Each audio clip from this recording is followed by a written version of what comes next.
자, 안녕하세요. 오천조TV입니다. 도로탐구 3편입니다.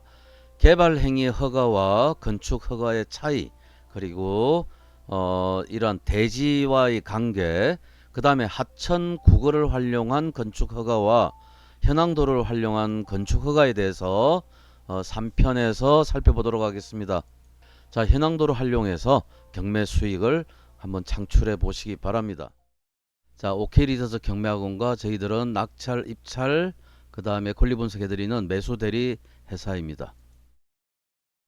자, 개발행위 허가와 건축법을 살펴보겠습니다. 뭐 글자 많으면 공부한다고 생각하지 마시고, 돈 벌려면 머리 조금 지진 나더라도 뭐 한 10분 지진 나는데 뭐 머리가 깨지겠습니까? 자, 자, 지금 제가 이제 3편째인데 이런 것들 하나 두 개씩 기초적으로 아시면 도움이 됩니다. 자, 개발행위 허가와 건축법. 자, 모든 토지는 국토법에 의해서 건축 허가 신청 시에 개발행위 허가를 받아야 됩니다. 또한 그 토지에 설치하는 건축물은 건축법의 규제를 받게 되겠죠. 개발행위 허가 시는 기반 시설에 중점을 두고 진입도로, 수도, 배수로, 경관, 이해관계의 보호 등을 심의하고, 건축법에서는 용도와 용적률, 건폐율과 주차장, 조경, 진출입 도로 등의 면적과 용도를 규제받게 되겠죠. 그러면 대지인 경우는 개발행위 허가를 기존에 득했기 때문에 받을 필요가 없고, 대지가 아닌 농지나 임야, 기타 원형지인 경우에는 개발행위 허가도 받아야 되고 또 건축 허가도 받아야 됩니다. 이러한 것을 같이 살펴보도록 하겠습니다. 개발행위 허가 운영 지침을 보시면, 개발행위 허가 대상은 건축물의 건축 또는 공작물의 설치, 토지의 형질 변경, 뭐 토석 채취, 토지 분할, 물건 적치, 이런 겁니다. 기반 시설의 적정성을 살펴봐야 되는데요. 진입도로는 건축법에 의해서 적합하게 확보됐는지, 대지와 도로의 관계는 건축법에 적합한지, 도로, 수도, 하수도가 설치되지 않은 지역에 대해서는 건축물의 건축 행위는 원칙적으로 허가하지 않는데, 다만 무질서한 개발을 초래하지 않은 범위에서 조례로 정하는 경우에는 그렇지 않다라는 개발행위 허가 운영 지침입니다. 자, 개발행위 허가를 받지 않아도 되는 경우가 있습니다. 조성이 완료된 기존 대지에서 건축물이나 그 밖의 공작물을 설치하기 위한 토지의 형질 변경은 개발행위 허가를 받지 않아도 된다. 이 경우 조성이 완료된 대지라 함은 아래의 어느 하나에 해당되는 토지로서 도로, 상하수도 등 기반 시설 설치가 완료되어서 당해 대지에 절토나 성토 행위 없이 건축물을 건축할 수 있는 상태로 조성되어져 있는 대지를 말한다.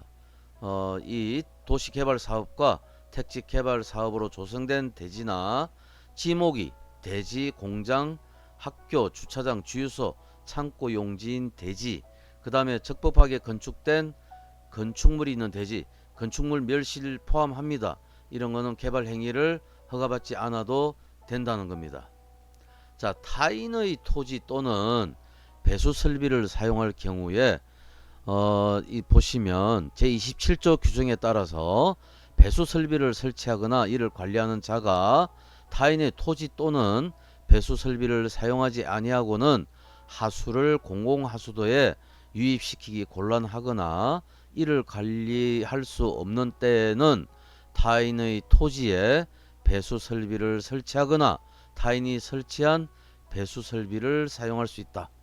제1항의 규정에 따라서 타인의 배수 설비를 사용하는 자는 그 이익을 받는 비율에 따라서 소요되는 비용을 분담해야 된다. 그리고 타인의 토지를 사용하고자 하는 자는 이해관계인과 미리 협의해야 되고, 손실에 대해서는 보상을 조금 해줘야 되지 않냐, 이런 얘기입니다. 그래서 기존의 농지 원형지에다가 건축물을 지을 때 거기에 배수로가 지나가고 있어요. 도로 아래. 이런 거 같은 경우는 이렇게 이익을 달라고 하면 여기는 기존에 설치되어져 있는 지역이기 때문에 이익에 배분을 안 해도 되는데 타인의 토지에다가 한 거는 이익을 배분하는 비용 분담을 하는 게 원칙이다. 이런 얘기입니다. 진입도로가 이미 준공이 났을 경우, 진입도로에 배수로 등이 지나갈 경우 사용승낙서가 필요하지만 이미 도로로서 준공이 나서 도로로 변경이 된 상태에서 도로관리대장에 등재된 상태면 해당 토지의 건축 인허가 변경 시에 도로 소유자의 사용승낙서는 필요 없다. 배수로 등과 관련해서 도로관리대장에 등재되었다면 배수관로, 전기선로 등이 매설되었다는 것을 전제하므로 매설된 것을 전제해서 취득한 것으로 간주하기 때문에 토지 사용 승낙서는 필요 없다. 이런 얘기입니다. 여기에 뭐 예를 들어서 레스토랑을 짓는다. 갖고 이렇게 여기가 도로인데 이렇게 길을 내고 여기에 배수관로나 하수도를 묻었어요. 여기에 묻었을 경우에 이 중간에 이 땅을 사는 사람이 이거를 사용 승낙서 없이 사용할 수 있다라는 얘기입니다. 이해됐죠? 현황 도로로 건축 허가를 받을 수 있는지 여부. 비도시 지역인 경우 지목이 대지이면 현황 도로로 인정됩니다. 지적 도면상 도로가 없는 맹지라 하여도 현황 도로가 다른 주택까지 연결되어 있고, 지적 도면상 도로가 없는 맹지라 하여도 현황 도로가 다른 주택까지 연결되어져 있고 같은 도로를 이용해서 이미 건축 허가가 난 사실도 있을 경우에는 현황 도로를 인정해서 건축 허가를 내어줄 수 있다라는 얘기죠. 예시를 한번 들어보면 2편에서도 자꾸 비도시 지역이라는 얘기가 나오는데, 비도시 지역은 토지이용 계획 확인은 들어가 보시면 주상공록, 주거상업공업, 자연녹지 요 외의 지역은 비도시 지역입니다. 즉 생산관리나 계획관리나 이런 관리지역 같은 경우라든지 자연보호지역이라든지 이런 지역은 비도시 지역입니다. 그래서 수원이나 화성이나 용인이나 이런 외곽지역은 비도시 지역이 굉장히 넓습니다. 자, 지금 여기 현황도로로서 건축허가를 받을 수 있는 요 사항을 제가 예시를 들면 이렇게 현황도로가 있습니다. 현황도로가 여기 도로가 있고 현황도로가 있는데 지목이 전입니다. 지목이 농지인 경우에 이제 이 땅을 갖고 있는 사람이 여기가 지목이 전이라서 현황도로 있는데 맹지라서 이게 건축허가가 안 난다 하는데, 여기에 공장이 들어왔어요. 공장이나 뭐 집이 들어왔어요. 그러면 이 사람 허가를 낼 때 이거를 다 현황도로를 도로로 인정받아서 건축허가를 적법하게 냈다라면 얘도 이 현황도를 이용해서 건축허가를 낼 수 있다라는 얘기입니다. 이해됐죠? 뭐 저 혼자 이해됐냐고 물어보고 그냥 지나가네요. 자꾸 보면 알 수 있습니다. 자, 도시지역이란 거는 주상공록 얘기를 하는 거고, 이 주상공록을 제외한 관리지역, 보전관리, 생산관리, 계획관리라든지 농림지역이라든지 자연보존지역은 비도시지역입니다.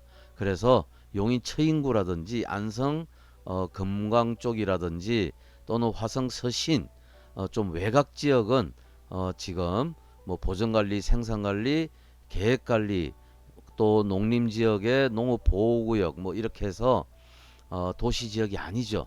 이제 도시지역으로 편입하게 되면 주거지역, 상업지역, 공업지역, 녹지지역으로 변화가 됩니다. 자, 건축법에 의한 도로를 우리가 한번 보시면 이제 첫 번째로 사용 승인.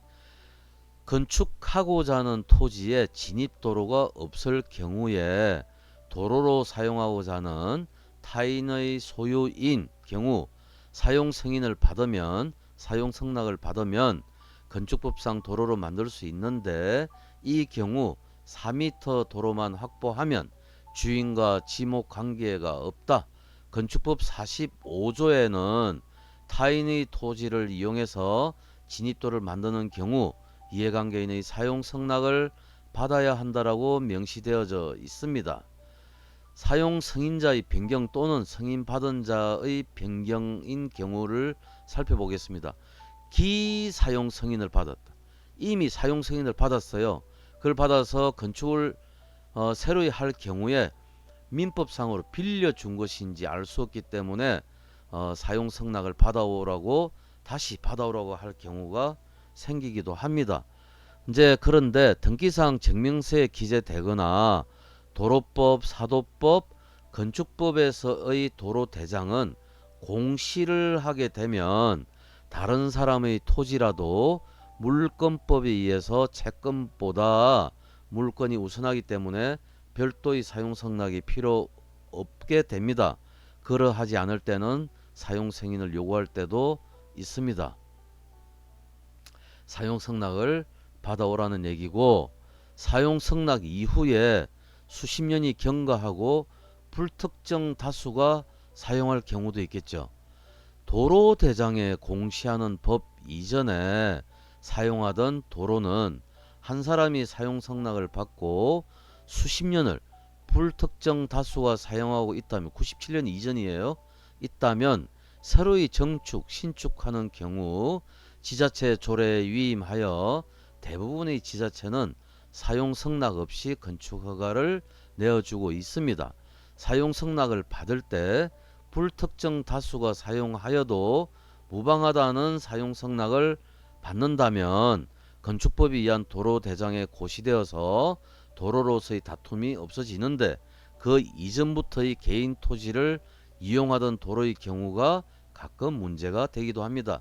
즉 이게 무슨 얘기냐면, 용인 그 보정동 그 가보시면, 상현역 뒤쪽에 보정동 가보시면 아파트를 개발하면서 그 진입하는 일부분의 도로를 개인 소유를 아파트를 개발하기 위해서 기부 체납 형태로 도로로 개설했습니다. 일반 사람들, 사도이지만 일반인 소유이지만 이미 도로로 활용되어져 있습니다. 이렇게 대부분이 오래전부터 불특정 다수들이 사용하고 있다라면 도로로 인정한다라는 얘기입니다. 자, 우리가 토지주의 사용 승인을 받은 진입도로를 한번 살펴보면, 개발행위 허가를 받지 않을 경우 허가받는 주소의 토지가 업 이상의 지역에서 갑이 을병의 토지를 이용해서 건축을 하고자 할 때, 을은 병의 토지 A를 이용해서 사용 승인을, 여기 도로가 있으면 을은 병의 이 땅을 이용해서 건축을 했어요. 근데 이제 이 병의 이 A라는 토지가 도로로 고시되었거나 A가 지목이 도로로 변경되고 분할이 되었다면, 갑의 토지가 대지일 경우에 을의 토지 B만 사용 승낙 받으면 건축 허가가 가능하다는 얘기입니다. 즉 다시 말해서 개발 허가를 받지 않아도 될 경우란 거는 이 갑의 토지가 대지라는 것을 염두에 두고 우리가 살펴본 내용입니다. 이제 개발 행위 허가를 받아야 하는 경우, 갑의 토지가 대지가 아닐 경우에 개발 행위 허가도 받아야 됩니다. 원형지일 경우에, 뭐 임야라든지 전답 과손인 경우에는 개발 행위 허가까지 받아야 되죠. 개발 행위 허가 시에는 도로, 하수도의 사용 승낙 때문에 어려워질 수가 있습니다. 병의 토지 A가 분할되지 않고 지목 변경을 신청하지 않아서 지목이 도로가 아닐 경우 업 이상의 지역과 업 이하의 지역에서는 결과가 도로 폭이 달라지고 결과는 조금 바뀌지기도 합니다.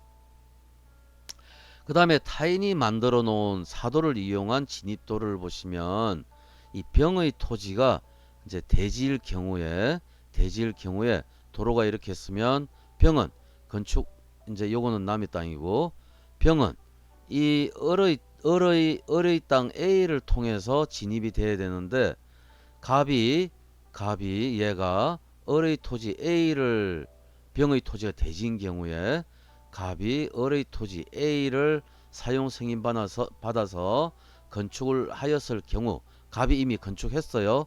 갑이 을의 A를 사용 승낙 받아서 했어요. 근데 을의 토지 A를 사용하고자 할 때 을의 동의가 필요한지 여부가 문제가 되는데 A가 을의 토지 A가 도로로 지정되었다면 병은 따로 을의 동의를 받을 필요 없죠. 근데 갑이 정식 건축 허가를 받은 경우 을의 사용 승인 근거 자료가 없어도 을의 사용 승인 없이 병은 건축 허가가 가능해집니다. 이제 그러나 민법상의 보호 관계는 또 다른 문제죠. 이제 병의 토지가 얘가 대지가 아닐 경우입니다. 대지가 아닐 경우라는 얘기는 개발행위 허가도 받아야 된다는 얘기죠. 개발행위 허가를 동시에 받아야 하므로 담당자의 재량에 따라 달라질 수 있습니다. 지목이 대지면 건축법만 적용이 되지만 대지가 아닐 경우에 국토법에 의한 개발행위 허가도 적용되기 때문입니다. 건축법에 관해서는 질의해신 등 민원이 여지가 무지 많습니다. 그래서 건축법과 조례는 규정이 상당히 많은 반면에 국토법에 의한 개발행위 허가는 딱 단편적이고 정리된 규정이 거의 없습니다. 법에 따라서 이제 처리합니다. 이제 국유지 불화로 도로를 만드는 방법을 보겠습니다. 국가에서 도로를 만들고자 수용을 하면 이제 행정재산이 되는데 도로를 만들고 난 뒤의 짜투리 땅은 용도 폐기 대상이 됩니다. 국가 또는 지자체의 도로 개설 이후의 짜투리 땅을 우리가 잔여지라고 그러죠. 잔여지를 매입할 수 있는 맹지를 선택해서 투자하는 것도 저렴하고 효과적으로 맹지 탈출할 수 있는 방법이다. 이제 이러한 사실도 이렇게 평택의 신장동에 있는 이런 물건들을 이렇게 제가 그전부터 봐왔던 물건인데 이제 이런 물건들도 이렇게 도로를 개설하면서 이렇게 짜투리 땅이 있습니다. 여기 짜투리 땅 있는 거를 이거를 불화 신청해서 불화를 받으면 됩니다. 불화 받을 때 이해관계인이 2명 이상이면 두 분이서 협의해서 받는 것이 유리합니다. 자, 하천구구 활용해서 도로로 사용 건축 허가를 받을 수 있습니다. 하천은 물이 흐르지만 구거는 논에 물을 대는 도랑으로서 물이 흐르는 구거와 물이 흐르지 않는 구거가 있습니다. 복개된 하천이나 이런 구거는 건축법상 도로로 인정해서 건축이 가능할 여지가 상당히 많습니다. 하천이나 구거는 대부분 국가 지자체 소유로서 지목이 하천 구거라도 현재 현황 도로로서 사용하고 있다면 건축법상의 도로로 인정받을 수 있습니다. 이제 또 한 가지는 하천에 운학동, 용인 운학동 같은 경우에 그 운학초등학교 뒤쪽으로 쭉 올라가는 그 길이 있습니다. 하천에 다리가 있고 진입도로로 활용하고 있는데 채무자 개인의 경비로서 다리를 지었다. 경매 사건에서 다리를 지었다 해도 다리를 포함한 진입도로가 도로관리 대장에 있다라면 건축허가가 가능합니다. 뭐 막아놨든지 채무자가 뭐 야 다리를 사용하려면 내 돈을 내놔야 된다 뭐 이렇게 해도 돈을 줄 필요가 없게 되겠죠. 자, 이렇게 해서 도로를 3편 정도 우리가 살펴봤습니다. 자, 여러분들 건강하시고 항상 좋은 일만 가득하시길 바랍니다. 자, 구독과 좋아요, 알림 설정 부탁드립니다. 이상은 오천조 TV였습니다. 재미는 없지만 유익한 유튜브입니다. 자, 고맙습니다.